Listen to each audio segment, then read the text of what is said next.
भगवते वासुदेवाय। ओम नमो भगवते वासुदेवाय। नारायणं नमस्कृत्यं नरं चैव नरोत्तमं देवीं सरस्वतीं व्यासं ततो जयमुदीरये। नष्टप्रायेषु भद्रेषु नित्यं भागवत सेवया भगवती उत्तमा श्लोके भवतद्भक्ति नष्टकी त्वयि। मम ज्ञानतिमिरान्धस्य ज्ञानञ्जनाशलाख्या चक्षुरुन्मिलितं येन तस्मै श्रीगुरुवे नमः। नमो विष्णुपदाय कृष्णपृष्ठाय भूतले श्रीमद्भक्तिवेदान्त स्वामी नामिने नमस्ते स्वदेवी गौरवाणि प्रचारिणे निर्विशेष शून्यवादी पाश्चात्यदेष्टार्णे वंशकल्पतरुभ्यश्च कृपासिन्धुभ्येव च पतितानां पावनेभ्यो वैष्णवेभ्यो नमो नमः। जय श्री कृष्ण चैतन्य प्रभु नित्यानंद श्री अद्वैत गदाधर श्रीवासदि गौर भक्तवृंद। हरे कृष्ण कृष्ण कृष्ण हरे हरे, हरे राम राम राम हरे हरे। नमस्ते। मुखां करोति वाचालं अंगुलं गिरते गिरिं यत्कृपातमहं वन्दे श्रीगुरुदिनतारिणं परमानंदमाधवं। हरे कृष्ण। तो हम लोग कल हम लोगों ने वैसे 11वें ओके कल हम लोगों ने वैसे हम लोग पढ़ रहे हैं दूसरे सेकंड कैंटो अध्याय 2 और श्लोक संख्या 11। ठीक है, स्कंद 2 अध्याय 2 नहीं अध्याय 1 और श्लोक संख्या 11। सॉरी अभी सेकंड चैप्टर ही चल रहा है, फर्स्ट चैप्टर ही चल रहा है हम लोगों का।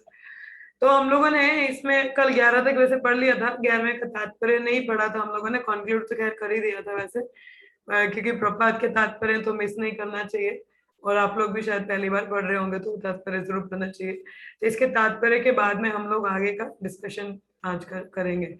ठीक है, तो पहले श्लोक हम पढ़ ही लेते हैं साथ साथ में। आई थिंक आज 12वां श्लोक है हमारा, तो 12वें श्लोक का ही हम लोग रीड कर लेते हैं और इसका तात्पर्य पढ़ेंगे पहले। ठीक है, तो आप लोग मेरे पीछे नहीं, मेरे बाद में दोहराइएगा। ठीक है। किं प्रमातस्य बाहुभिः परोक्षैर्हयन्नेरिह वारं मुहूर्तं वेदितं घटते श्रियसे यथा। किं प्रमातस्य बाहुभिः परोक्षैर्हयन्नेरिह वरं मुहूर्तं वेदितं घटते श्रियसे यथा। किं प्रमत्तस्य बाहुभिः परोक्षैर्हयन्नेरिह वरं मुहूर्तं वेदितं घटते श्रियसे यथा। पढ़िए श्लोक।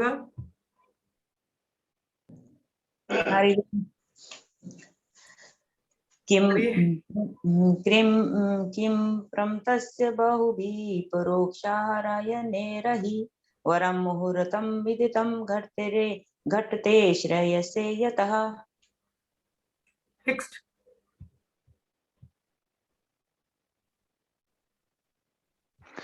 किं प्रमातस्य बाहुभिः परोक्षारायणैरिह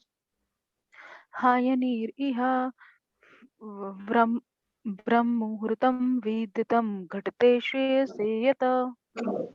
नेक्स्ट। हरि बोल। प्रिंसी माता जी को पढ़ने दो पहले।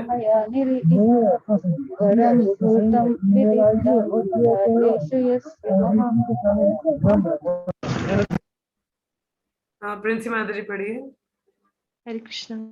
हरे कृष्ण। परम तस्य बहुभिः परवक्षीर्हायानिरः वरं मुहूर्तं विद्यातं घटते श्रियस्यते। चलो हो गया सभी का। ठीक है, माता जी कोमल कहाँ है?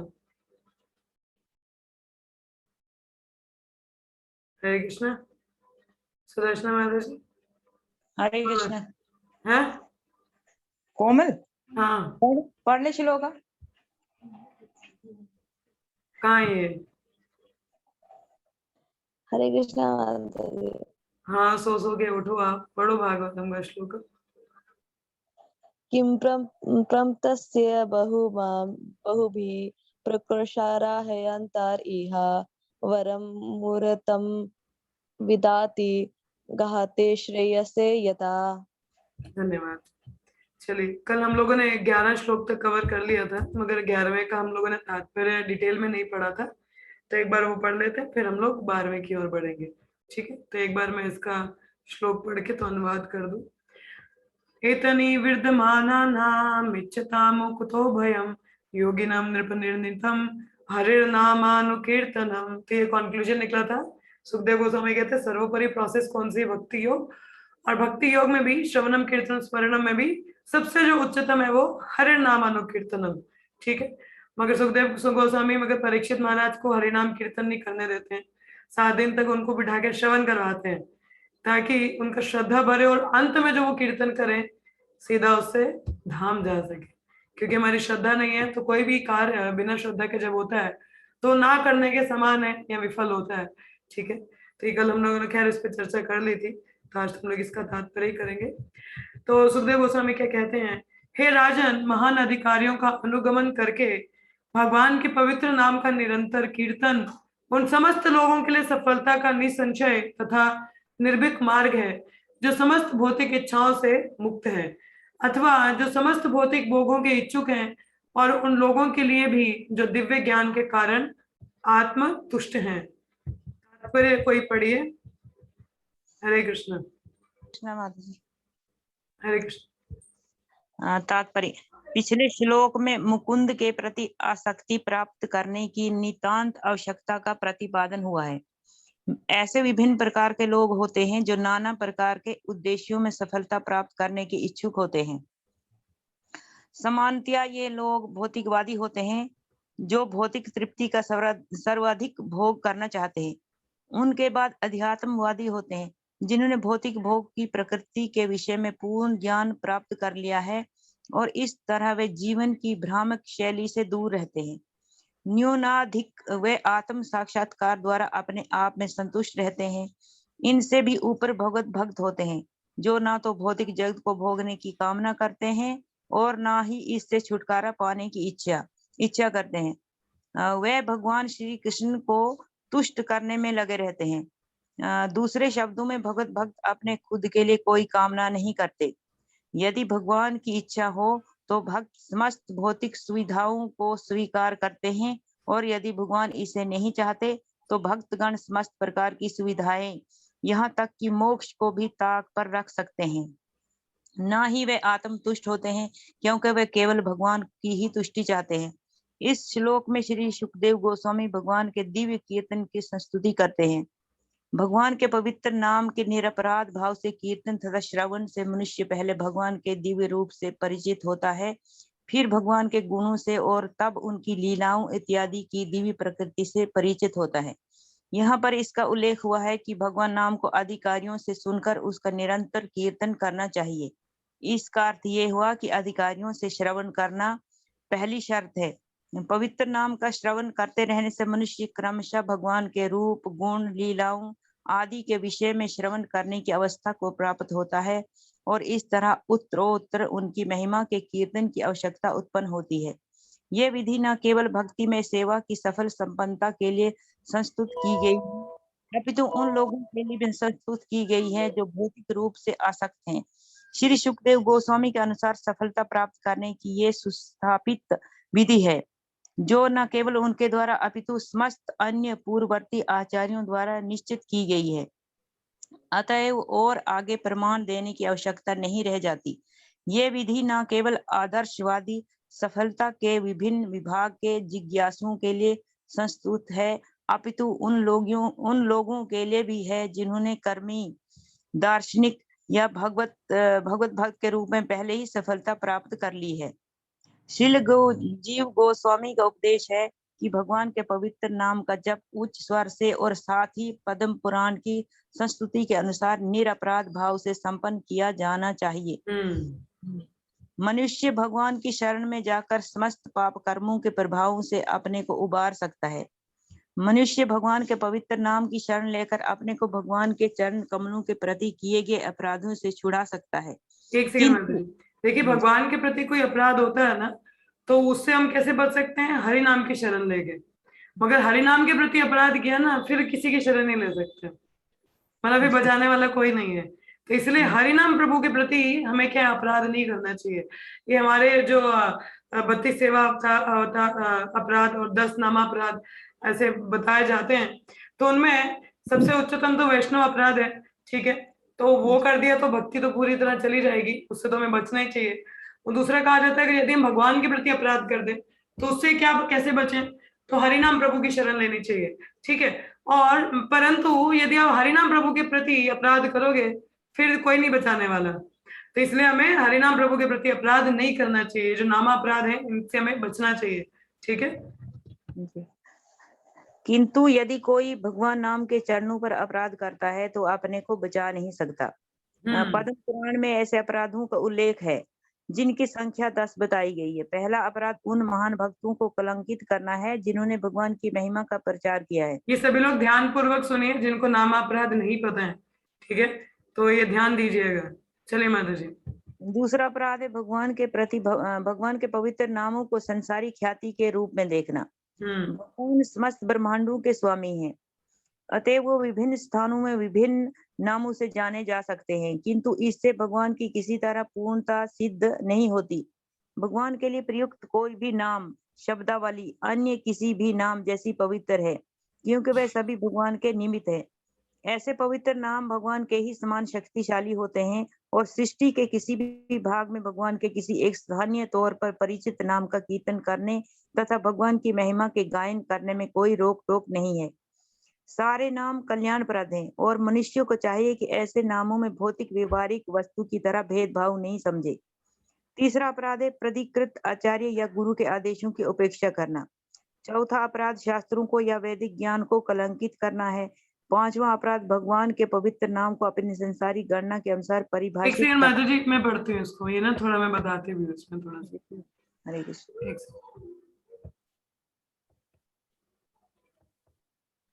तो ये जो 10 नामा अपराध है, खैर आप लोग सारे पढ़ते ही हैं सुबह, ठीक है। तो उसमें क्या लिखा है, पहला कि उन महान वैष्णवों के प्रति, महान भक्तों का जो इसके प्रचार प्रसार में उनके प्रति अपराध नहीं करना, ठीक है। दोज हु आर प्रीचर्स, जो डिवोटीज प्रचारक हैं, या लगा लीजिए इसको, ये समझ लीजिए कि किसी भी वैष्णव के प्रति हमको अपराध नहीं करना चाहिए, ठीक है। दूसरा क्या बताया जाता है, दूसरा भगवान के पवित्र नामों को संसारी ख्याति के रूप में देखना। भगवान समस्त ब्रह्मांडों के स्वामी है, अतः वे विभिन्न स्थानों में विभिन्न नामों से जाने जा सकते हैं, किंतु इससे भगवान की किसी तरह पूर्णता सिद्ध नहीं होती। भगवान के लिए प्रयुक्त कोई भी नाम शब्दावली अन्य किसी भी नाम जैसी पवित्र है, क्योंकि वे सभी भगवान के निमित्त हैं। ऐसे पवित्र नाम भगवान के ही समान शक्तिशाली होते हैं और सृष्टि के किसी भी भाग में भगवान के किसी एक स्थानीय तौर पर परिचित नाम का कीर्तन करने तथा भगवान की महिमा के गायन करने में कोई रोक टोक नहीं है। सारे नाम कल्याणप्रद हैं और मनुष्य को चाहिए कि ऐसे नामों में भौतिक व्यापारिक वस्तु की तरह भेदभाव नहीं समझे, ठीक है, कि एक व्यापार के तौर पे ऐसे नाम के बल पर अपराध नहीं करना चाहिए। तीसरा जैसे आता है प्राधिकृत आचार्य, अपने जो गुरु हैं उनके आदेशों का उल्लंघन करना, ठीक है, उनके आज्ञा को पालन न करना भी एक अपराध है। वो नहीं करोगे तो फिर तो कुछ काम ही नहीं चलेगा। वैसे अपराध ये वाला नहीं करना चाहिए हम लोगों को। आप गुरु की आज्ञा का पालन करने से ही ठीक हो सकते हैं हम लोग, यहाँ आगे प्रगति कर सकते हैं। दूसरा आता है चौथा अपराध है शास्त्रों को या वैदिक ज्ञान को कलंकित करना, ठीक है। या शास्त्र, या अभी ऐसे हम शास्त्र पढ़ रहे हैं, इसको काल्पनिक समझना है या समझना अच्छा ऐसे ही है, या इसका खंडन करना, तो ये भी एक अपराध माना जाता है, ठीक है। मतलब पूर्ण विश्वास ना होना जो हम पढ़ रहे हैं शास्त्र के अनुसार, वो भी अपराध है।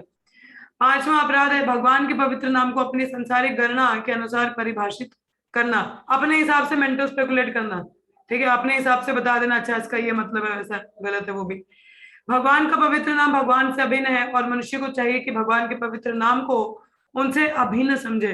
नाम और नामी में भेद नहीं होता, ठीक है। छठा अपराध है पवित्र नाम की मनमानी व्याख्या करना, अपने हिसाब से उसकी व्याख्या दे देना।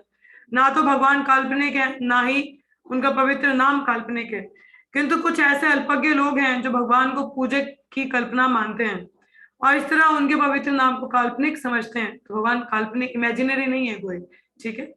ऐसे भगवान नाम के जप को पवित्र करने वाले नाम के जप में वांछित सफलता प्राप्त नहीं हो सकती। सातवां अपराध है पवित्र नाम के बल पर जानबूझकर पाप करना। आई थिंक वो दूसरा वाला था कि ब्रह्मा विष्णु महेश को एक बराबर समझना, वो थोड़ा वो वाला अपराध है, इसमें कुछ और ही लिखा हुआ है वैसे, ठीक है। यहाँ पे क्या दिया हुआ है कि नाम के बल पर पाप करना। बोले ठीक है, हरि नाम करने से पाप मुक्त हो जाते, चलो किसी को पाप कर लेते हैं, फिर 2 माला एक्स्ट्रा कर देंगे। ये बहुत बड़ी गलती है और ये गलत तरीका है। शास्त्रों में कहा गया है कि केवल पवित्र भगवान नाम के जप से समस्त पाप कर्मों के प्रभाव से छूटा जा सकता है। इसका अर्थ ये नहीं है कि उसका आप लाभ उठाएं। हाँ, इस उम्मीद से कि मैं पाप करता जाता हूँ, जैसे क्रिश्चियन लोग करते हैं, 5 दिन पाप करेंगे, हाँ, शनिवार संडे को टेम्पल चर्च जाएंगे और कन्फेस कर लेंगे, ठीक है जीसस क्राइस्ट हमारे पाप ले ले, हमें माफ कर दो। हाँ, नहीं, ऐसा नहीं करना चाहिए, ठीक है। ऐसा अपराधी शुद्धि की किसी भी संस्तुत विधि से अपने को शुद्ध नहीं कर सकता। दूसरे शब्दों में, भले ही भगवान के पवित्र नाम के जप में जबकि पूर्व कोई पापी हो, लेकिन भगवान के पवित्र नाम की शरण ग्रहण करने से पर सुरक्षित बढ़ जाने पर मनुष्य को चाहिए कि वह इस आशा से पाप करने से विलग रहे कि यह पवित्र नाम जब उसकी रक्षा करेगा।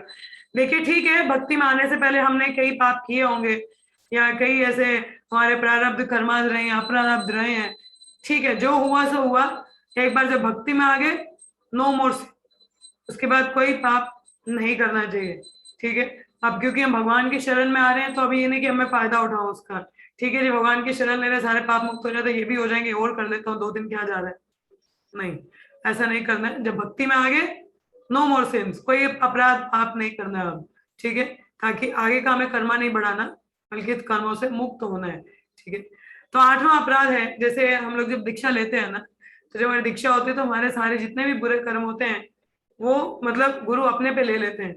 तो मतलब कहीं ना कहीं हम कर्मा फ्री हो रहे होते हैं, ठीक है, मगर इसका मतलब ये नहीं है, वो क्या चेतावनी होती है कि इसके आगे और कर्मा मत क्रिएट करो, पूर्णतः भगवान को शरणागत होकर कार्य करना चाहिए। तो ये नहीं कि अब ठीक है, अब तो दीक्षा गुरु जी है ना पाप लेने के लिए, ठीक है हम और कर लेते हैं, ये बहुत बड़ा अपराध है। 8वां अपराध है भगवान के पवित्र नाम तथा उसकी जप विधि को किसी भौतिक शुभ कर्म के तुल्य समझना, मतलब एज अ रिचुअल, एक रिचुअल समझ लेना, स्पिरिचुअल नहीं समझना कि ठीक है कर्म कांड की तरह इसको करते जाओ जी, नहीं, वो भी गलत है। भौतिक लाभ के लिए अनेक प्रकार के शुभ कर्म होते हैं, लेकिन पवित्र नाम तथा इसका जब केवल पवित्र शुभ सेवा नहीं है। निसंदेह पवित्र नाम पवित्र सेवा है, लेकिन इसका उपयोग ऐसे कार्यों के लिए नहीं किया जाना चाहिए कि ठीक है जी कर्म कांड की जैसे विषय वस्तु हो जाए, नहीं। क्योंकि पवित्र नाम तथा भगवान एक ही सत्ता है, अतः पवित्र नाम को मानवता की सेवा में नहीं घसीटना चाहिए। भाव यह है कि परमेश्वर परम भोक्ता है, वह ना तो किसी के सेवक है, ना ही किसी के आदेश पालक है। इसी प्रकार चूंकि भगवान का पवित्र नाम भगवान से अभिन्न है, अतः पवित्र नाम का उपयोग निजी सेवा के लिए नहीं किया जाना चाहिए, अपने निजी सेवा के लिए नहीं, परंतु भगवान की प्रसन्नता के लिए हमको हरि नाम जप करना चाहिए, ठीक है। 9वां अपराध है ऐसे लोगों को पवित्र नाम की दिव्य प्रकृति के विषय में उपदेश देना जो भगवान के पवित्र नाम का जप नहीं करना चाहते। अब जो लोग करना ही नहीं चाहते उनको बताओगे वो और अपराधी बनेंगे, ऐसा नहीं करना चाहिए, ठीक है। यदि ऐसा उपदेश अनिच्छुक श्रोतागण को दिया जाता है तो इस कार्य को पवित्र नाम के चरणों पर अपराध माना जाता है, ठीक है। 10वां अपराध है कि कल भी हमने बोला था, पवित्र नाम की दिव्य प्रकृति के विषय में सुनने के बाद भी भगवान के पवित्र नाम के प्रति अरुचि प्रदर्शित करना, पूर्ण श्रद्धा ना होना और भौतिक चीजों से आसक्त रहना, ये भी सबसे बड़ा अपराध है। भगवान के पवित्र नाम के जप से जो प्रभाव अनुभव किया जाता है वह है झूठे अहंकार की धारणा से जप करने वालों की मुक्ति। हमारे जो अहंकार है वो खत्म हो जाते हैं यदि हम अच्छे बिना अपराध के नाम जप करते हैं, ठीक है। झूठा अहंकार अपने को विश्व का भोक्ता समझने तथा यह सोचने के कारण प्रकट होता है कि विश्व की सारी वस्तुएं उसी के उपयोग के लिए, सारा भौतिकवादी जगत मैं तथा मेरा के झूठे अहंकार के वशीभूत है। कहते हैं मैं और मेरा, तू और तेरा है दुनिया का घेरा, तू क्यों भटक रहा है। महाराज कहते हैं ऐसे मैं मेरा तेरा, इसी में हम लोग रह जाते हैं, झूठी मिथ्या अहंकार है ना। तो जब नाम जब करते हैं तब हमें तुरंत भी सुनीचे ना तरोड़ से इष्टना आती है, हम बहुत विनम्र बनते हैं, हम्बलनेस हमें आता है, हृदय की शुद्धिकरण होती है। फिर मैं मेरा नहीं आता, मैं भगवान का हूं ऐसा आता है। हाँ, ये मेरे लिए है, मैं मेरे लिए वैसा नहीं आता। क्या आता है? मैं भगवान का हूं ऐसा आता। तो हमें भगवान को शरणागत करना है, तो हरि नाम से शुद्ध नाम जप करने से हमारा शुद्धिकरण होता है, नहीं तो प्रोसेस काम नहीं करेगा, ठीक है। तो नाम संकीर्तन तो बोला है, मगर नाम संकीर्तन शुद्धता से करना चाहिए, बिना नाम अपराधों के, ठीक है, तो ये सुखदेव गोस्वामी ने पूरा प्रोसेस एलिमिनेट कर दिया था। ठीक है, अब आगे इस श्लोक को हम जरा पढ़ लें, मैं इसका अनुवाद कर लूं। ऐसे दीर्घ जीवन से क्या लाभ, अभी इस श्लोक में ऐसा बताया जाता है, कहते कि ऐसे दीर्घ जीवन से क्या लाभ जिसे संसार में वर्षों तक अनुभवित बने रहकर गवा दिया जाए। इससे तो अच्छा है पूर्ण चेतना का एक क्षण, क्योंकि इससे उसके परम कल्याण का मार्ग प्रशस्त हो सकता है। हाँ, ऐसे दीर्घ आयु वाले जीवन का क्या फायदा जब आपको पता ही नहीं कि उसको करना क्या है। हाँ, परंतु अगर एक क्षण भी अगर आप पूरी चेतना से भगवान को स्मरण कर पाए तो वो सबसे महत्वपूर्ण है। ठीक है, तो अभी हम लोग इसको पढ़ते हैं। देखिए अभी पीछे परीक्षित महाराज ने, अरे क्या हो, तो अभी पीछे के श्लोक में हमने क्या पढ़ा था कि सॉरी, अभी पिछले के श्लोक में सुखदेव गोस्वामी जी परीक्षित महाराज को पूरे उत्तर देते हैं, क्या स्मरण करना है, क्या जप करना है, किसको सुनना है, और उसमें भी फिर बताया कि सर्वोपरि प्रोसेस भक्ति योग है। ठीक है, कर्म योग, ज्ञान योग, जब तक वो भक्ति योग नहीं अपनाते तब तक परफेक्शन अटेन नहीं कर सकते। ठीक है, और फिर परीक्षित महाराज पूछते प्रूफ क्या है कि इन सब प्रोसेस को छोड़ के किसी ने भक्ति अपनाई और उसका भला हुआ। तो सुखदेव गोस्वामी कहते मैं खुद अपना उदाहरण देता हूँ कि मैं भ्रम में इतना भ्रम निष्ठा इतना था मेरा, मतलब कहाँ भागवत भगवत कथा, मैं तो खुद मुक्त जीव था, मगर वो पथ छोड़ के मैं इतना आकर्षित हो गया भगवान की लीलाओं के प्रति, अब यहाँ से परफेक्शन अटेन कर पाया। अपना उदाहरण देते हैं और फिर बताते हैं कि सभी प्रोसेस में श्रवणम कीर्तन स्मरण में भक्ति इंपॉर्टेंट है, श्रवण कीर्तन स्मरण है उसमें सबसे ज्यादा कीर्तन इंपॉर्टेंट है, मगर क्योंकि हमारा श्रद्धा ना होने के कारण वो कीर्तन हमें इतना लाभ नहीं दे पाता, तो इसलिए श्रवण बहुत जरूरी है।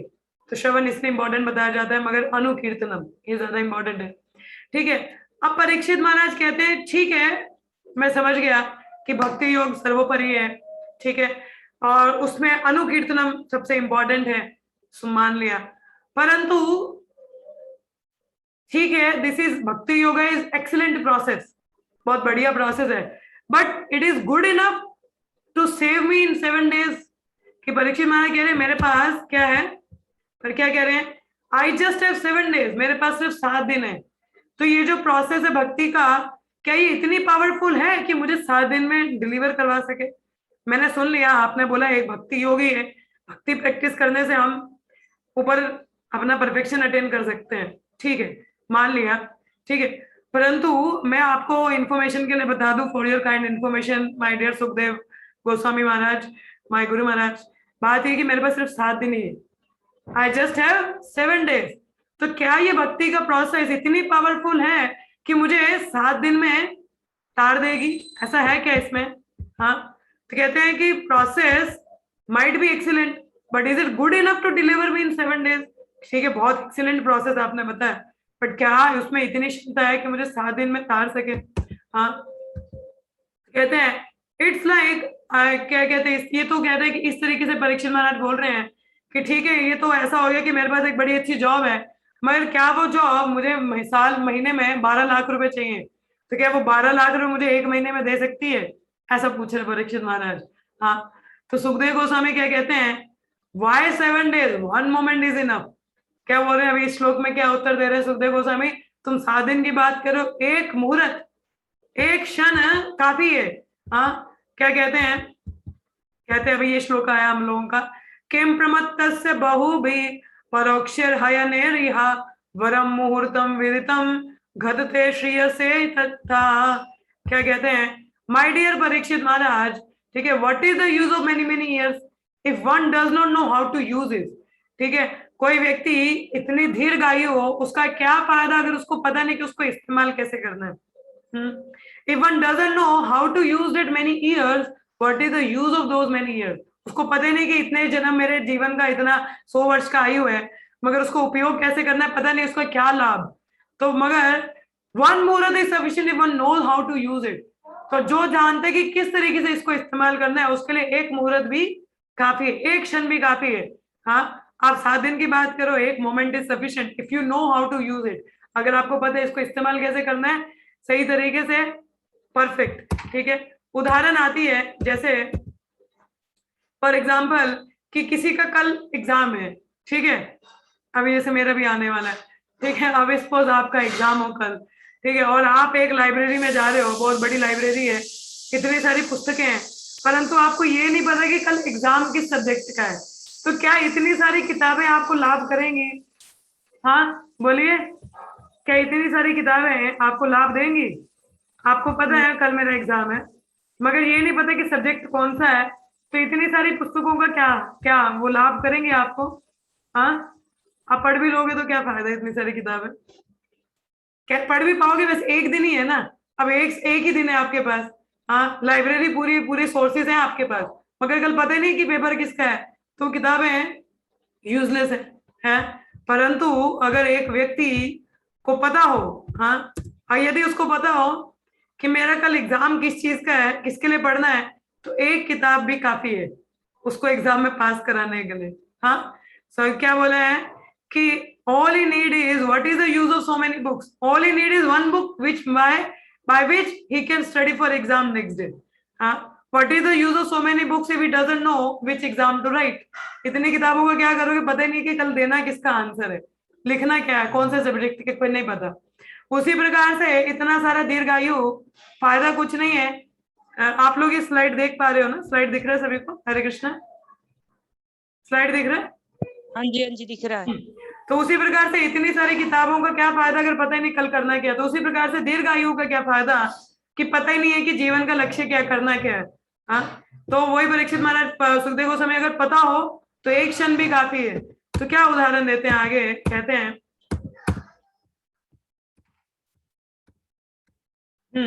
तो उदाहरण किसका देते हैं सुखदेव गोस्वामी, ये भी हम लोग श्लोकास पे आएंगे, ठीक है, मैं थोड़ा इसको समझा दूं।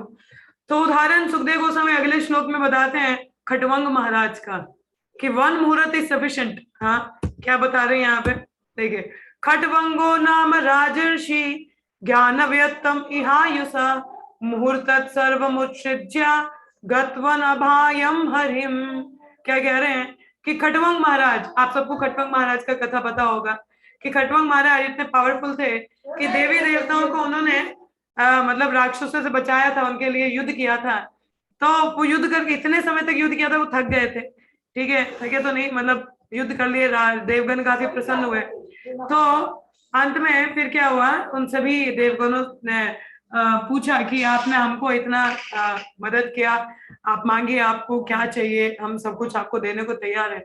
तो खटवंग महाराज ने क्या पूछा, देखो बुद्धिमान व्यक्ति प्रश्न सही पूछता है, क्या उन्होंने ये नहीं मांगा कि मुझे राजा बना दो, इधर का ये कर दो वो कर दो, नहीं, मांग सकते थे, मगर क्या बोला, आप मुझे ये बता दीजिए मेरे पास कितना टाइम है, हाँ मेरे पास कितना टाइम बचा है, मुझे ये बता दो। तो तो देवगन क्या कहते हैं, एक क्षण, एक मुहूर्त है आपके पास। एक मुहूर्त हमारे कैलकुलेशन के हिसाब से 48 मिनट्स होते हैं, कितने, 48 मिनट, 48 मिनट्स, ठीक है, ऑलमोस्ट एक घंटा, पौना घंटा आप लगा सकते हो। तो हम लोग एक मुहूर्त होता है 48 मिनट हमारी कैलकुलेशन के अकॉर्डिंग, उनके हिसाब से एक क्षण मतलब एक क्षण, ठीक है। तो खटवंग महाराज को क्या कहते हैं, आपके पास सिर्फ एक मुहूर्त है। खटवंग महाराज ने क्या किया, इमीडिएटली कृष्णा कॉन्शियस, इमीडिएटली भगवान का स्मरण किया और कृष्ण भावान्वित बन गए, हाँ, और अपने जीवन का परफेक्शन अटेन किया इमीडिएटली एक मुहूर्त में। हाँ, तो यहाँ पे सुखदेव गोस्वामी परीक्षित महाराज को क्या उत्तर दे रहे हैं, तुम 7 दिन की बात कर रहे हो, ये तो खटवंग महाराज का उदाहरण है। एक क्षण, सिर्फ एक मुहूर्त में ही क्या हुआ, उनको तृप्ति हो गया उनका, हाँ, ही अटेन द परफेक्शन। क्या बोला है, राजश्री खटवांग को जब यह सूचना दी गई कि उनकी आयु का केवल एक क्षण, एक मुहूर्त शेष है, तो उन्होंने तुरंत अपने आप को समस्त भौतिक कार्यकलापों से मुक्त करके परम रक्षक भगवान की शरण ले ली। इमीडिएटली यहाँ पे सुखदेव गोस्वामी कह रहे 7 दिन, और यहाँ पे खटवंग महाराज एक मुहूर्त में। तात्पर्य में क्या लिखा है, पूरी तरह से जिम्मेदार व्यक्ति को अपने वर्तमान मनुष्य जीवन के मूल कर्तव्य का भान होना चाहिए। पता तो होगी करना क्या है, वही बात है ना, इतनी दीर्घायु मगर पता ही नहीं करना क्या है, क्या फायदा। भौतिक जीवन की तुरंत ही आवश्यकताओं की पूर्ति के लिए किया गया कर्म ही सब कुछ नहीं है कि भौतिक हम लोग इंद्र तृप्ति के लिए सारे कार्य करते रहे, that is not necessary thing. मनुष्य को अगले जीवन में श्रेष्ठतम पद प्राप्त करने के लिए अपने कर्तव्य के प्रति चौकन्ना रहना चाहिए। मनुष्य जीवन में हमें इसी मुख्य कर्तव्य की तैयारी करने के लिए मिला है, यहाँ पर महाराज खटवंगा का उल्लेख राजश्री के रूप में हुआ है, क्योंकि वे अपने ऊपर राज्य प्रबंध का उत्तरदायित्व होते हुए भी अपने जीवन के मुख्य कर्तव्य को भूला नहीं थे। ठीक है, अभी परीक्षित महाराज और खटवंग महाराज का एक ही स्थिति है। दोनों क्या है? राजा है, राज ऋषि है, पुण्यवान राजा है। ठीक है, उत्तरदायित्व है, उत्तरदायी है। ये नहीं कि इररिस्पॉन्सिबल किंग्स है, ठीक है प्रजा कुछ भी करे मेरे को क्या लेना देना, नहीं। हाँ, अपनी रिस्पॉन्सिबिलिटी निभा रहे हैं और दोनों भक्त हैं। ठीक है, क्या बोला कि यही हाल महाराज युधिष्ठिर तथा महाराज परीक्षित जैसे अन्य राज ऋषियों का भी था। वे अपने मुख्य कर्तव्य को निभाने के प्रति जागरूक रहने के कारण उदाहरण रूप आदर्श व्यक्ति थे। महाराज खटवंग को देवताओं ने असुरों से युद्ध करने के लिए स्वर्ग में बुलाया था। ठीक है, ये मैंने स्टोरी बता दी आप लोगों को। तो क्योंकि महाराज खटवंग अपने प्रमुख कर्तव्य के प्रति अत्यंत जागरूक थे, अतएव उन्होंने देवताओं से अपने शेष जीवन की अवधि के विषय में पूछा। इसका अर्थ यह है कि वे देवताओं से भौतिक वर प्राप्त करने के फेर में ना थे। हम लोग होते तो मांग लेते कुछ हो रहा है ना, मगर उन्होंने बोला कितना टाइम रह गया, क्योंकि उन्होंने उन्हें मतलब देखो उनको पता है ना कि अगले जीवन के लिए तैयारी करनी है, ये क्या करना है, वही बात आगे पता है उनको कि क्या करना चाहिए। वही ना, जैसे पता है कि कल एग्जाम किस चीज का है, तो तभी एक किताब भी काफी है। किंतु देवताओं ने उन्हें बताया कि उनके जीवन का केवल एक क्षण शेष है।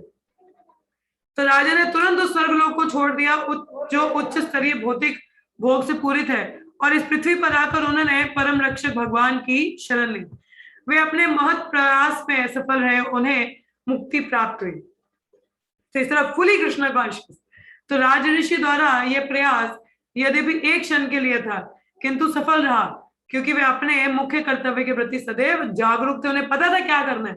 हाँ, इस तरह से महाराज परीक्षित को महान सुखदेव गोस्वामी द्वारा प्रोत्साहित किया गया। यद्यपि उनके जीवन के 7 ही दिन शेष हैं, जिसमें उन्हें श्रीमद् भागवत के रूप में भगवान की महिमा श्रवण करने का मुख्य कर्तव्य संपन्न करना था। भगवान की इच्छा से महाराज परीक्षित को तुरंत सुखदेव गोस्वामी मिल गए, और आध्यात्मिक सफलता का जो महान कोश में अपने पीछे छोड़ गए हैं, उसका उल्लेख श्रीमद् भागवत में सुंदर ढंग से हुआ है। ठीक है, तो सुखदेव गोस्वामी क्या कहते हैं?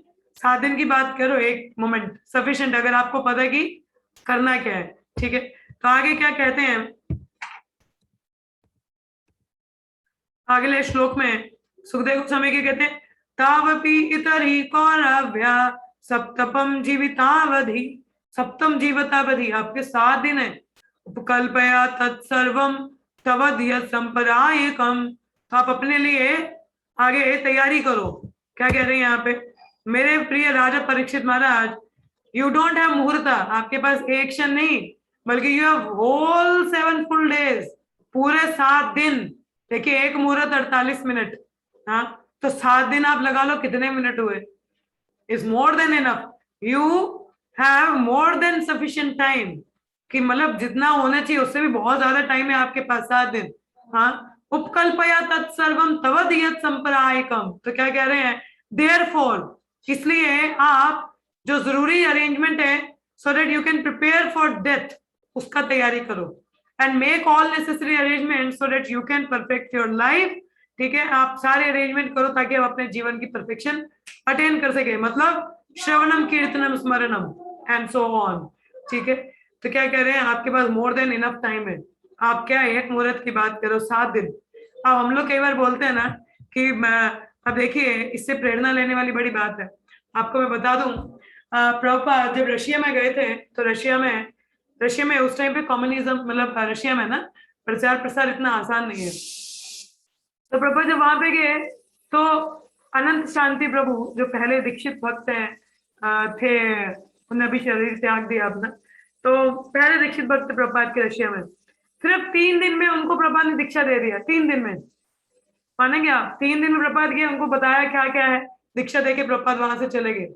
और आगे अनंत शांति प्रभु he took up the preaching, हाँ, और 13 आई थिंक कुछ ही सालों में उन्होंने अपना शरीर भी त्याग दिया।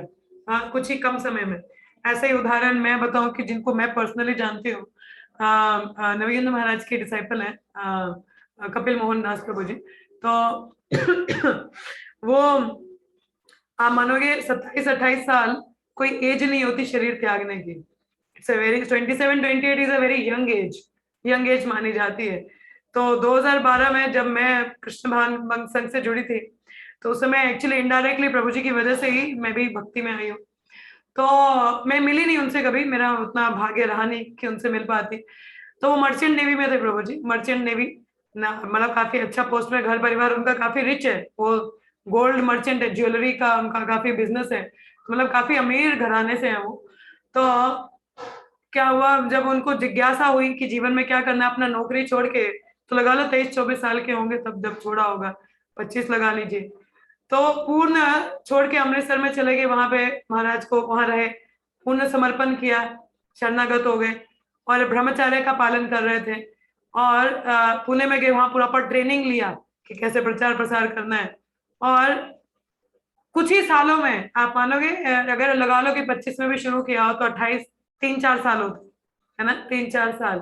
और आप मानोगे उन 3-4 सालों में ही attain the perfection, he has gone back to Godhead, भगवत धाम गए हैं प्रभु जी। कहने का तात्पर्य कि उन्होंने एक क्षण भी अपना व्यर्थ नहीं गवाया। हाँ, एक क्षण भी अपना व्यर्थ नहीं गवाया। अव्यर्थ कलत्वम, अव्यर्थ कलत्वम means utilising the time properly. हाँ, कि इसको समय को व्यर्थ ना करना। तो इतना वो प्रचार कार्य में संलग्न थे, जहां भी जाना पुस्तकें उठाना, चले प्रचार करने, अपना लैपटॉप लिया, प्रचार किया। हाँ, और वो कहाँ होते थे उनके घर वालों को भी पता नहीं होता था कि वो कहाँ है, वो प्रचार करते थे इतना। और जब वो अंतिम समय में उन्होंने शरीर त्यागा, तो वो लखनऊ की कानपुर में थे प्रभु जी, उनके घर वालों को नहीं पता था वो कहाँ होते थे, क्योंकि ही लिविंग लाइक अ ब्रह्मचारी। तो अंतिम क्षण में उनको फिट्स पड़े थे, because he was having the brain tumour, उनको ब्रेन ट्यूमर था, तो उनको फिट्स पड़े। उस समय कोई नहीं था वहां पे, इतने उनको दर्द में उन्होंने अपना शरीर त्यागा, नोबडी वाज देयर, कोई नहीं था। सिर्फ खबर मिली, देखिए इतने अमीर घराने के एक हॉस्पिटल तक नसीब नहीं हुआ। हाँ, और इस तरीके से उन्होंने शरीर त्यागा। अपनी बहन को गले नहीं लगाने देते थे, कहते कि नहीं, मुझे पता है तुम मेरी बहन हो, दुनिया को नहीं पता, तो मैं ब्रह्मचारी का पालन करूँ, मुझे गले नहीं लगाना। तो इतना वो स्ट्रिक्ट होते थे, काफी स्ट्रिक्ट, काफी तपस्या करते थे, नीचे फ्लोर पे सोना। खैर उनका गुणगान क्या बोलूं, बहुत ज्यादा है। तो मैं बता रही कि जो मेरे सामने उदाहरण है मैं वो आपको बता रही हूँ। तो अंतिम में जब उन्होंने शरीर त्यागा था, तो यमुना के किनारे उनके शरीर को मतलब ऐसा अग्नि दिया था। तो आप मानोगे नहीं, काफी अद्भुत नजारा था। इवन यमुना भी ना, उनकी जो चिता थी उसके आसपास ऐसे घिर गई थी, घेरा लगा लिया था। और भक्तगण इतना कीर्तन कर रहे थे, और प्रभु जी का अगर वो अंत में चेहरा देखते, इतना तेज था, मैंने आज तक कभी इतना तेज देखा नहीं, मतलब एक मृतक के शरीर पे। और वो आंखें ऐसे लग रही जैसे सोए हुए होते हैं। तो वो काफी, दैट इज कॉल्ड परफेक्शन। सिर्फ 2-3 साल आप लगा लो भक्ति में। हम लोगों को कितने साल हो रहे हैं? मुझे 9 साल हो रहे हैं। हाँ, आप लोगों को भी 3-4 साल तो हो ही रहे हैं ना। अभी आप लोग लगा लो दीक्षित कितने हैं, आप खुद देखिए ना, कितना ईयरनेस है हम लोगों में, कितना प्रगति करने का है। तो परीक्षित महाराज 7 दिन, तो सुखदेव गोस्वामी कहते हैं एक मुहूर्त भी काफी है। तो अनंत शांति प्रभु का बता रही थी, वो भी बहुत कम समय में भगवत धाम। इधर ये जो प्रभु जी जिनकी मैं बात बता रही हूँ, हाँ, तो सिर्फ 2-3 साल का ही भक्ति है इनका भी। मतलब ये हमें लग रहा है 2-3 साल का, मे भी पिछला अपना करके ही आ रहे हो, तो अभी तो पूरा करने के लिए आए हो। मगर अगर हम लोग अपने हिसाब से, अगर हम सालों की गणना करें, हम बोले तो माता जी अभी तो टाइम ही कितना हुआ हमें, अभी तो 2-3 साल ही हुए हैं, क्या ही करना है अभी तो, अभी तो बड़ा टाइम है, कोई बात नहीं। नहीं, कभी भी ना ये उदाहरण मत दीजिएगा, ये एक्सक्यूज नहीं देना कि अभी कितने साल हुए हम लोगों को। Immediately one who is serious, देखिए मुझे भी भक्ति में ज्यादा टाइम नहीं हुआ था, 1 साल के बाद ही दीक्षा ले लिया था, बिकॉज आई वॉज कन्विंस कि यही प्रोसेस है, मुझे यही करना है। तो खैर मैं अपना उदाहरण किया, तो कई ऐसे भक्त हैं बहुत सीरियस होते हैं, मैं तो सीरियस हुई नहीं। तो इतना सीरियसनेस होता तो आज यहाँ पता नहीं कहाँ होते। बट कहने का अर्थ ये है कि कभी भी टाइम का एक्सक्यूज मत दीजिए कि अभी कितना ही टाइम हुआ आपको, और कैजुअली प्रोसेस को मत लीजिए। अगर हमें परफेक्शन अटेन करना है तो एक क्षण भी काफी है। अगर हमें पता है, कन्विक्शन है कि यही करना है, इसी पे ही आगे बढ़ना है, तो एक क्षण भी काफी है। फिर 7 दिन या महीने सालों की जरूरत ही नहीं है, एक क्षण, वन मोमेंट रियलाइजेशन चाहिए कि यही प्रोसेस है, यही मुझे करना है, यही जीवन का लक्ष्य है, बस enough. That is the perfect consciousness. ठीक है, तो वो हम लोगों को अपनाना है जीवन में। ठीक है, ये नहीं कि हम विदेते अभी तो कितना ही टाइम हुआ है, कोई बात नहीं, कल उठ जाएंगे, कल अच्छे से माला कर लेंगे, कोई बात नहीं, आज क्लास अटेंड नहीं किया तो क्या हो गया। Please be serious, please be serious. 7 दिन मुहूर्त हमें नहीं बताया जाएगा, but at least the time we have immediately, time पता नहीं ना कितना है, तो इसीलिए हमें ज्यादा प्रयास करना चाहिए और भक्ति में बढ़ने का। ठीक है, आगे का श्लोक आता है। अच्छा, मैंने आगे का बनाया ही नहीं है शायद, एक सेकंड में देखो जरा।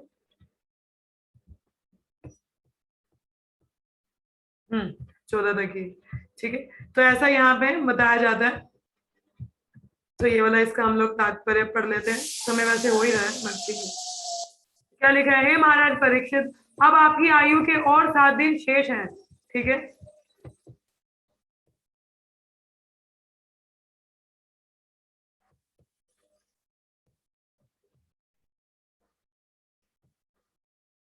तो इसलिए हमको क्या है, बहुत सीरियस होना चाहिए भक्ति में।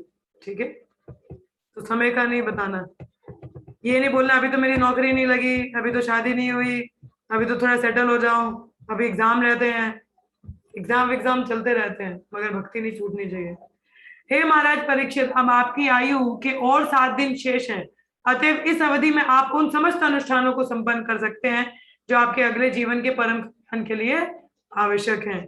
ठीक है, तो तात्पर्य में क्या बताते हैं? महाराज खटवंग जिन्होंने, एक सेकंड, महाराज खटवंग जिन्होंने अल्प समय में अपने अगले जीवन के लिए आपने आपको तैयार कर लिया था, उनका उदाहरण प्रस्तुत करने के लिए सुखदेव गोस्वामी ने महाराज परीक्षित को यह कहकर प्रोत्साहित किया, क्योंकि चूंकि उनके पास अब भी 7 दिन शेष है, उनके पास तो 1 मोमेंट था, आपके पास तो 7 दिन है। हाँ, ये 7 days मोर देन इनफ। अतः अगले जीवन की तैयारी के लिए इस समय का सदुपयोग सफलता से इस जीवन का सफलता से सदुपयोग करें। ठीक है, इस तरह से गोस्वामी जी ने महाराज परीक्षित को बताया कि वह भगवान के शब्द रूप के शरण ग्रहण कर लें, मतलब नाम की, क्योंकि उनके जीवन के अब भी 7 दिन शेष हैं और इस प्रकार से वह मुक्त हो लें। दूसरे शब्दों में सुखदेव गोस्वामी ने जिस तरह महाराज परीक्षित को श्रीमद् भागवत सुनाया था, उसी रूप में उसका श्रवण करके प्रत्येक व्यक्ति अगले जीवन की अच्छी तरह तैयारी कर सकता है। श्रवण ध्यान पूर्वक, परीक्षित महाराज की तरह। यह अनुष्ठान औपचारिक नहीं है, ये कोई औपचारिकता नहीं है, अभी तो कुछ अनुकूल बातें हैं जिनका पालन करना होता है और जिनका उपदेश आगे दिया गया है। तो आगे हम लोग कल चर्चा करेंगे इसके आगे के श्लोकों की, मगर यहाँ पे काफी महत्वपूर्ण बात बताई गई है। ठीक है, परीक्षा में आ गया 7 दिन की बात करो, एक मोमेंट क्षण काफी है जिसको पता हो कि करना क्या है। ठीक है, उसी प्रकार से हम लोग बोले नहीं अभी तो बहुत टाइम है, ठीक है, आप समझ सकते हैं कि टाइम है, परंतु बात यह है कि इतना टाइम है तो यूटिलाइज करना चाहिए ना। At least we have more time मतलब ज्यादा समय, तो ज्यादा उसको अच्छे से इस्तेमाल करना चाहिए। ठीक है, परंतु वो भी गारंटी नहीं कितना है, तो इसीलिए जितना जल्दी हो सके अपने आप को परफेक्ट करना है, मगर ये जरूर जानना कि करना क्या है वो नहीं पता है, तो फिर इतना ज्यादा समय व्यतीत करके कोई लाभ नहीं। आप खुद ही सोचिए, रोज सुबह खुद को ही पूछा करो कि मैं 16 माला कर रही हूँ, भोग लगा रही हूँ, किस लिए? ये इतना मैं पढ़ रही हूँ, शास्त्र अध्ययन कर रहे हैं हम लोग, किस लिए? किसको क्या दिखाना चाहते हैं हम?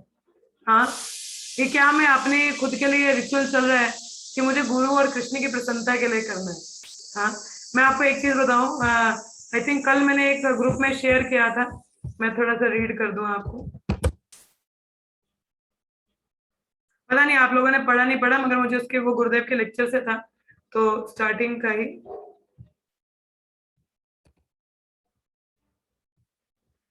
तो जिसने भी पढ़ा हो तो देखिए उसमें क्या लिखा है।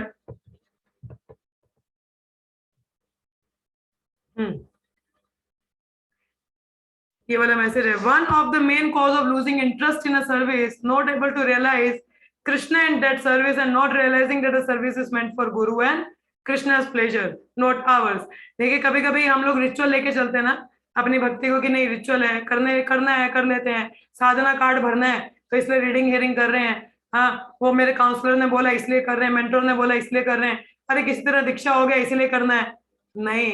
तो इस तरीके से हम इंटरेस्ट खो देते हैं। तो वो इंटरेस्ट क्यों होता है? क्योंकि हम ये नहीं रियलाइज कर पाते कि ये सेवा गुरु और कृष्ण की प्रसन्नता के लिए कर रहे हैं हम। तो हम जो भक्ति कर रहे हैं ना, भोग बनाते हैं या श्रवण कीर्तन करते हैं, वो किस लिए है? कि गुरु और कृष्ण की प्रसन्नता के लिए, अपने लिए नहीं। तो we should hence practise to put the pleasure of guru and Krishna Vaishnavas in front कि वो प्रसन्न होंगे, उनकी प्रसन्नता से मेरे इस जीवन का उद्धार हो सकता है।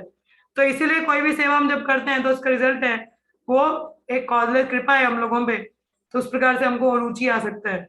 तो only by repeated service can we relish newer and newer taste every day and get attached to the service। इसलिए सेवा को निरंतर करना है, मगर किस चेतना से? गुरु और कृष्ण की प्रसन्नता से। ठीक है, क्या ये पूरा आप पढ़िएगा, मैंने ग्रुप में शेयर किया ही था। तो ठीक है, तो उस तरीके से मतलब सीरियस होना है भक्ति में, ये नहीं तो हमारे तो उस तरीके से। ठीक है, चलिए यहाँ पे हम विराम लेंगे, तो आज के लिए इतना ही। किसी का कोई प्रश्न है यहाँ पे, या कोई कुछ कहना चाहे? टीका टिप्पणी? यस, हरे कृष्णा।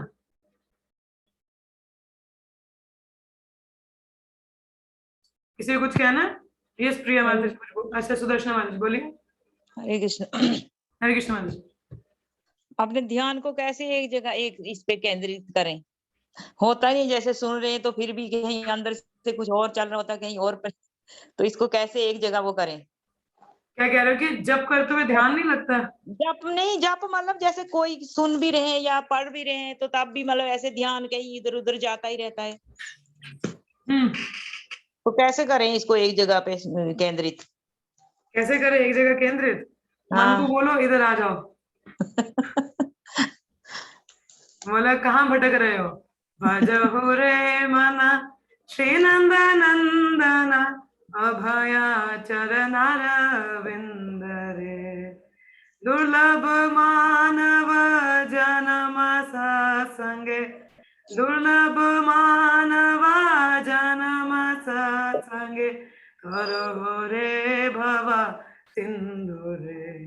तो अपने मन को ये बताना है कि ये दुर्लभ मानुष्य जीवन है, इसको व्यर्थ नहीं करना है, मेरे पास और टाइम नहीं है। तो इसलिए ये जो चल रहा है ये मेरे लिए बहुत जरूरी है सुनना, अगर नहीं सुना तो मेरा बुरा हाल हो जाएगा। अर्जेंसी, अर्जेंट नीड, आग लगी है घर में, जब आग लगी होती है ना माता जी घर में, कहीं और ध्यान नहीं जाता, तो इमीडिएटली होता है कि यहाँ से निकलना कैसे, बचना कैसे। तो उसी तरीके से संसार दावन है, आग लगी है, तो यहाँ से बचना है तो भजहु रे मना, तो उसको ध्यान से भगवान के चरणारविंद में हमें उसको लगाना है। ये समझना कि मनुष्य जीवन बहुत दुर्लभ है, हाँ इतना आसान नहीं है। और जैसे एक जैसे बात आती है, मुझे एक कथा याद आ रही थी, दिमाग से निकल गई, मुझे क्या स्टोरी दिमाग से निकल गई माता जी। उसमें मतलब कृष्ण कॉन्शियसनेस, कृष्ण चैतन्य, मेरे दिमाग से निकल गया माता जी। खैर कहने का अर्थ ये है कि हमें अपने आप को ये समझना बहुत जरूरी है कि समय इतना है नहीं। हाँ, कि जैसे जैसे भागवत की महिमा में वो कथा आती है धुंधुकारी की, धुंधुकारी और गोकर्णा की। तो गोकर्ण की कहानी आती है कि उसका जो भाई होता है, धुंधुकारी का जो बेटा, क्या नाम होता है उसका, खैर जो भी नाम हो, विकर्ण, क्या नाम, मुझे नाम नहीं याद उसका।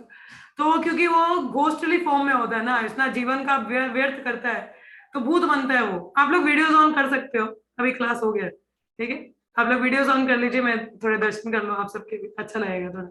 तो क्या कहते हैं उसमें, तो वो जो उनका भाई होता है गोकर्ण का, तो पापी होता है, वो क्या बना होता है, वो भूत बन गया होता है।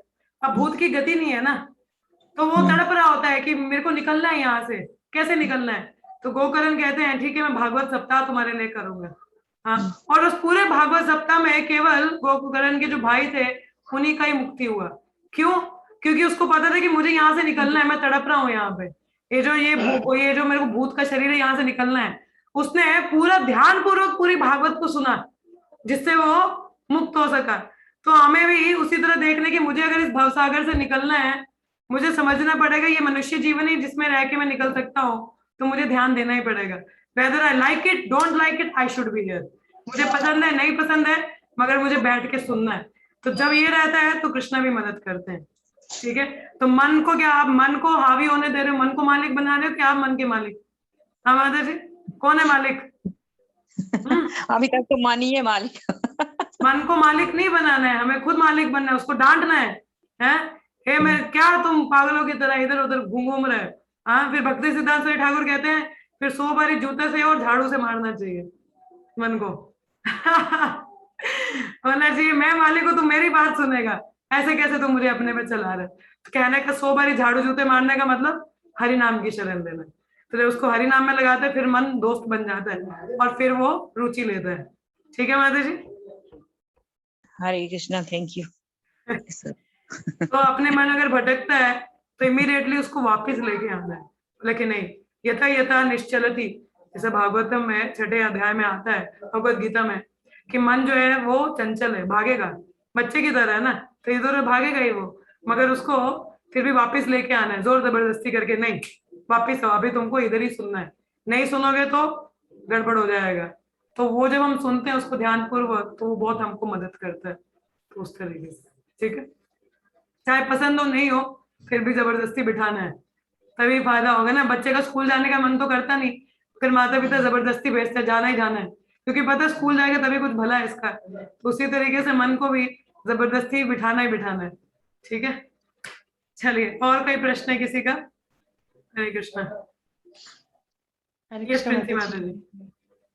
जी माता जी, माता जी जैसे हम गृहस्थ में है ना, तो जो मतलब जितना हमें भगवान जी के टाइम देना होता है ना, कि जैसे मन तो तड़पता है कि नहीं, मतलब ये जीवन वेस्ट हो रहा है या किसी कारण की वजह से, या जैसे गृहस्थ में बहुत सारे काम ऐसे होते हैं जिनके पीछे हमें मतलब लगना ही होता है, तो उस टाइम भी मन करता है कि नहीं ये चीजें नहीं कर लूं, तो ज्यादा से ज्यादा टाइम भक्ति में दे पाऊं, ज्यादा से ज्यादा, क्योंकि जीवन का मतलब बहुत कम, हमने तो बहुत सारा वैसे भी टाइम वेस्ट किया है, लेकिन एक एक पल लगता है कि जैसे बहुत ज्यादा हम गंवा रहे हैं, लेकिन गृहस्थ में नहीं चल पाता है, उतना ज्यादा नहीं हो पाता उतना, तो उसमें मतलब मन तो बहुत ज्यादा दुखी भी होता है, लेकिन फिर भी गृहस्थ में तो करना ही करना है। उसके लिए हमें मतलब ऐसा क्या करना चाहिए जो गृहस्थ में उस काम के प्रति भी हमें मतलब वही चीजें जो भगवान के, सिर्फ भगवान के साथ ही वो काम हो हाँ जाए। मदर जी, ये गृहस्थियों को थोड़ा सा रहता है, ठीक है, क्योंकि बहुत सारी चीजें हैं, कभी गेस्ट आ रहे हैं, कभी कोई और सारे भक्त सोते, हाँ, तो कभी कोई उल्टे सीधे काम पड़ जाएंगे,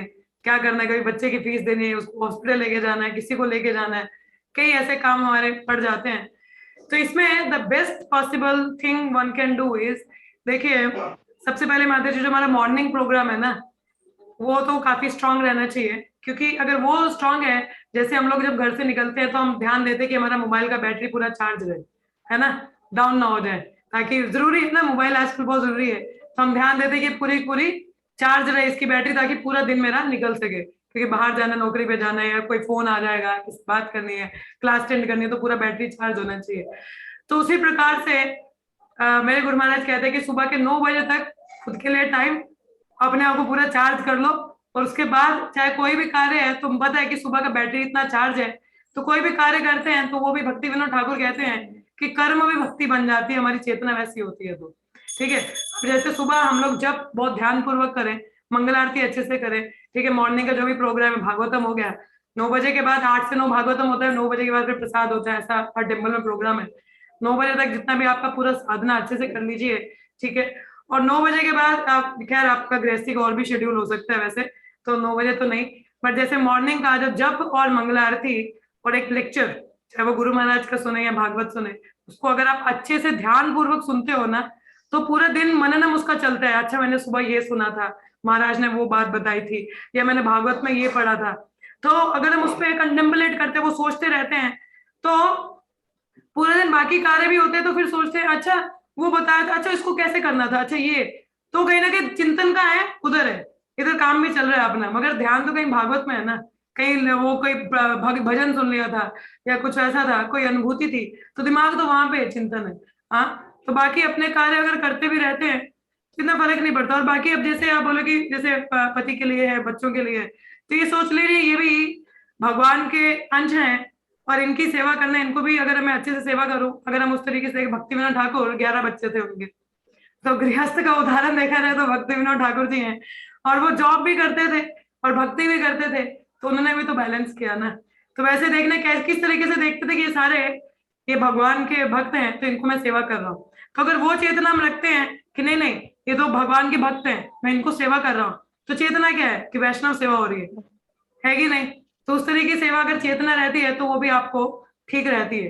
ठीक है, मगर ये कि अगर मॉर्निंग प्रोग्राम हमारा सही नहीं ना होता, फिर चेतना अच्छी नहीं रहती, बैटरी चार्ज नहीं है, बाकी कार्य भी फिर दिक्कत में रहते हैं। भाई जैसे मैं अपना ही बता दूं कि अब मेरे को जनरली मैं घर वालों के साथ इतना टाइम नहीं निकाल पाती क्योंकि मेरा खुद का ही इतना रहता है। तो खैर उसके लिए कंप्लेन भी करते हैं, बट मुझे पता है क्या जरूरी है। बट ये नहीं कि घर के बाकी काम नहीं करने होते, अब जाना पड़ता है क्योंकि घर में अब बाहर भी जाना, कोई है नहीं, भैया और नहीं है।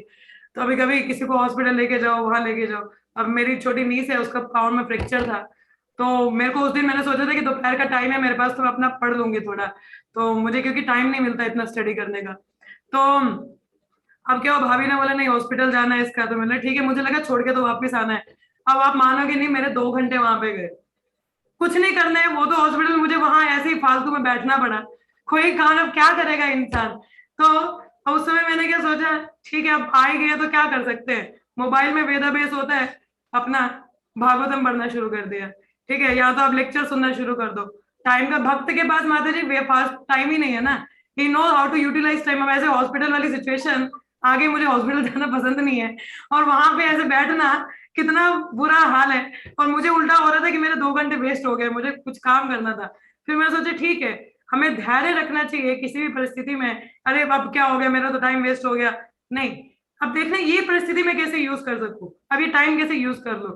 ठीक है, अब जैसे बर्तन साफ करोगे, अब हेडफोन लगा लो ना, आप कीर्तन सुन सकते हो, लेक्चर सुन सकते हो, कुकिंग कर रहे हो, one should know how to utilise the time, कि उसको यूज कैसे करना है कि नहीं। अब बर्तन समय करते हैं तो कुछ काम कुछ और तो नहीं करना ना, लेक्चर सुनो ना आराम से। खाना बनाना कुछ और तो वार्तालाप तो नहीं करनी है किसी से, लेक्चर सुनो। हाँ जब खाना खाने बैठ रहे हैं ठीक है, चलो सबके साथ बैठे हैं, परंतु जो समय हम लोग निकाल सकते हैं, गृहस्थ में बहुत टाइम है, ऐसा नहीं कि नहीं निकाल सकते, बट ये कि पता होना चाहिए कि करना कैसे है, तो उस तरीके से we can use the time.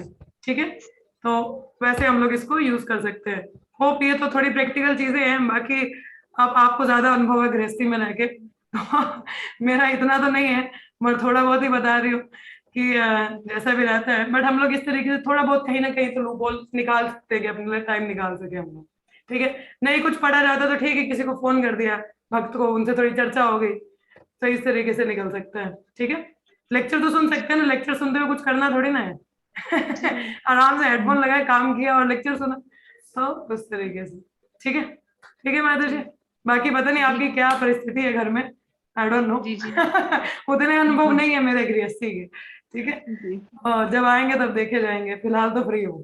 तो फ्री क्या, जी यहाँ पे भी घर वालों ने जान खाई है, तो चलिए, और कोई है किसी का प्रश्न?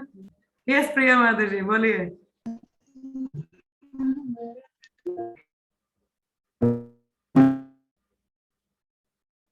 माता जी आवाज नहीं आ रही आपकी।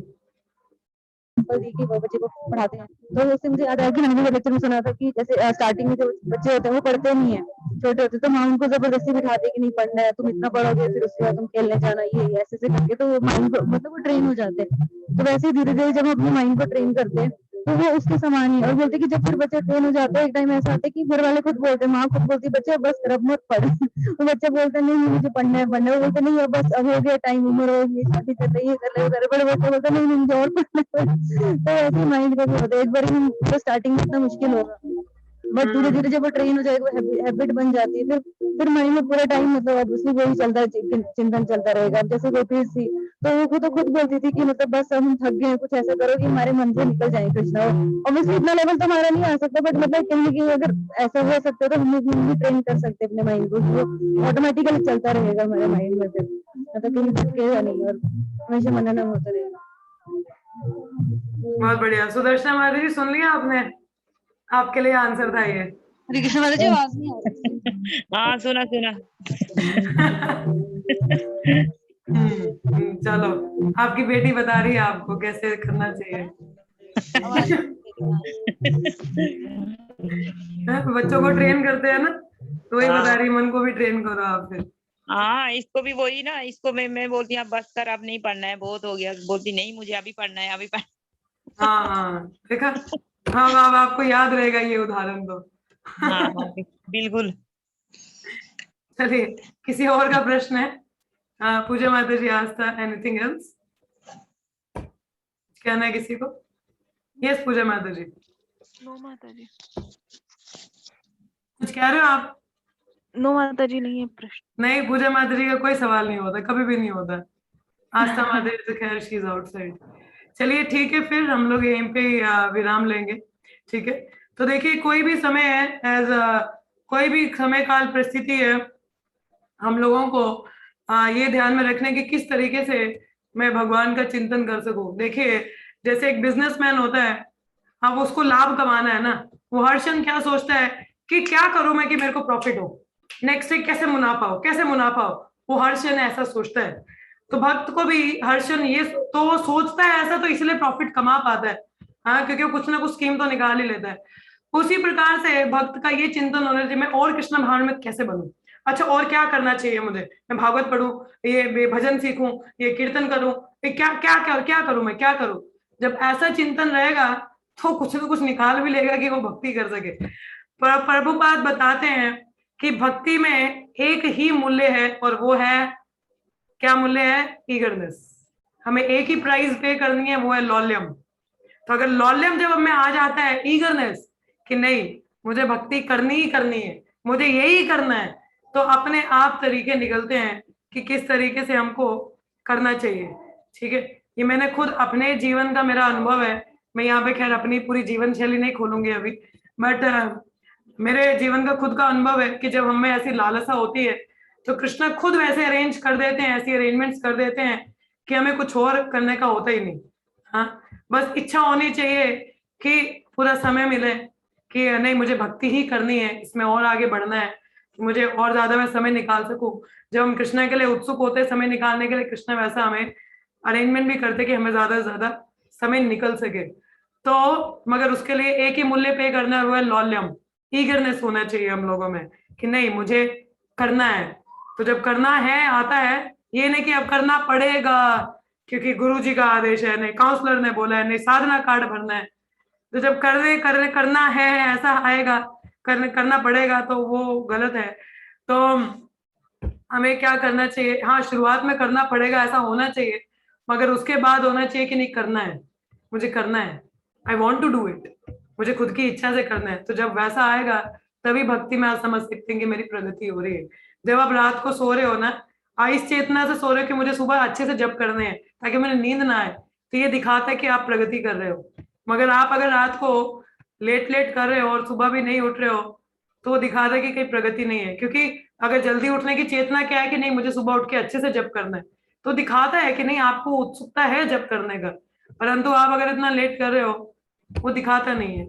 आप सुबह मानोगे मेरे को रात को लेट हो तो सुबह उठना होता है, बोलते कि नहीं हो पाएगा बाद में, अभी हाफ टू चैंट मुझे करना है, तो हो जाता है, नींद भी नहीं आती उस समय।